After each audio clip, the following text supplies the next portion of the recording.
أعوذ بالله من الشيطان الرجيم بسم الله الرحمن الرحيم.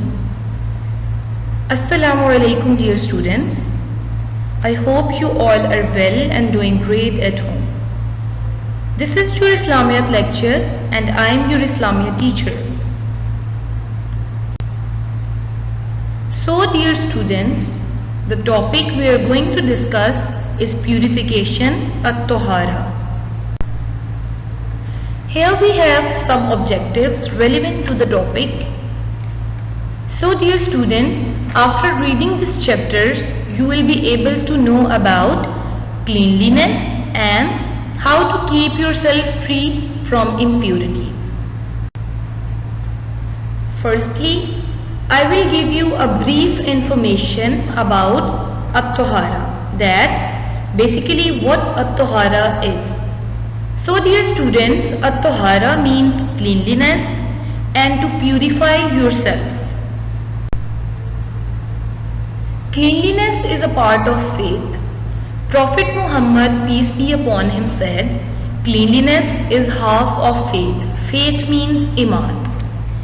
A Muslim always keeps himself clean.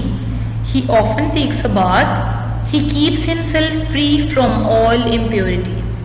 He knows that his salah is not acceptable unless his body, clothes and the place where he performs salah are all pure. Purification is one half of faith. It is basically the key to prayer. To pray, one must be free from all sorts of najasat. Now there is the question raised in your mind that what basically najasat is. Now I am going to tell you about najas. In Urdu, najas means napaki. Najas is an Arabic word. It means impurity. Najas means an impure thing. If any part of your body or clothes becomes soiled with najasa, you must have cleaned it soon.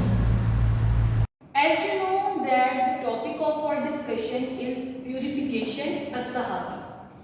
And we had already discussed about purification. Now I am going to tell you about najasat. Basically in Islam considers the following things as najas or najasat. And najasat means impurities or napaki. These are some of the points of najas which considers the najas in Islam. The very first point is urine and stool. The second point is blood, and the third point is the dog and the pig. The fourth one is alcoholic drinks, and the fifth and the last one is the death. Now I am going to tell you about the first point, which is urine and stool. So the urine and stool of human beings, the droppings of animals and birds, considers najasat in Islam. As we had already discussed about the first point, which is the urine and the stool of human beings.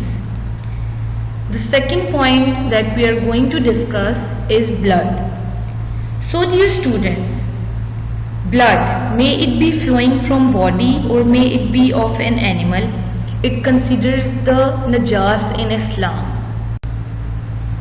The third point is the dog and the pig. It comes in a hadith, if a dog licks one of your vessel, wash it 7 times, one of which should be with the clean sand. The saliva, the mucus and the tears of the dog or the pig are najas.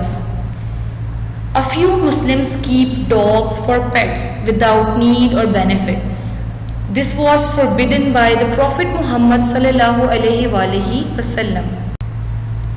The fourth point is intoxicants, means alcoholic drinks. Islam do not allow the use of alcoholic drinks or the substances in which alcohol includes. Now the fifth and the last point is the dead. The animal or the fowl which dies of natural causes without being slaughtered or hunted by men. One can, however, make use of horns, bones, hair and the skin of dead animals. Fish and other certain seafoods are exempted from this. Now on your books, page number 41, there is written that if your body or dress becomes soiled with any of these things, it must be washed well with the water.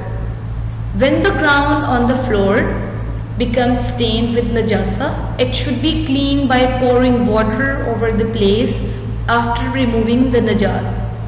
A shoe stained with najas becomes pure on rubbing it against the ground until the traces of najasa disappears. So dear students, now I am going to tell you about istinja.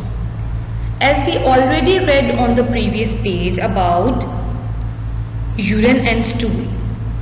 Urine and stool are najas. After having answered a call of nature, you should clean yourself well with water in the toilet. This is called the istinja. Our next point of discussion is pure water. You can see the picture of the pure water on your screens. Pure water. Various kinds of water can be used for purification and wuzu. They are all pure. They are as follows: well water, river water, sea water, snow water and the ice water. You can use the water from the river or the sea for wuzu or to purify yourself. Okay students, this is all from my side. We'll meet you in the next lesson, and if you have any query relevant to the topic, feel free to ask. Thank you so much. Take care. Allah Hafiz.